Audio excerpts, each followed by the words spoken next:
ఈరోజు అయితే ఇంకా మా వారు నైట్ డిన్నర్ కోసం అయితే ఇంకా అన్నం వద్దంటే ఎగ్ దోశ ప్రిపేర్ చేస్తున్నాను ఫ్రెండ్స్. ఒకడైతే వేసాను తింటున్నారు. ఇంకా నెక్స్ట్ అయితే ఇంకా రెండోది అనమాట. ఇది తిప్పుతున్నాను చూడండి ఫ్రెండ్స్. పిల్లలు అయితే నిద్రపోతున్నారు వీడియో తీయటానికి. ఫస్ట్ అయితే బాగా వచ్చింది ఫ్రెండ్స్. ఇదైతే ఇలా వచ్చింది. మీకు ఈ వీడియో కావాలంటే కామెంట్ చేయండి. మీకు ఎలా అవ్వచ్చు అనుకుంటారు. మా అత్తయ్య వాళ్ళ షాప్ దగ్గరికి కొన్ని రోజులు నేను వెళ్ళాను ఫ్రెండ్, ఇంట్లో ఇబ్బంది ఉంటే, అందుకని నాకు వచ్చింది.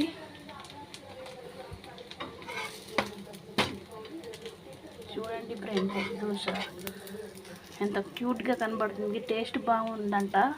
మా వారికి వేసాను తింటున్నారు. టేస్ట్ బాగుందిగా, నేను ఫస్ట్ టైం తినటం అంటున్నారు. నేనే ఇంకా అన్నం ఏం తింటారులే, టైం అయితే ఎక్కువ అయింది, 11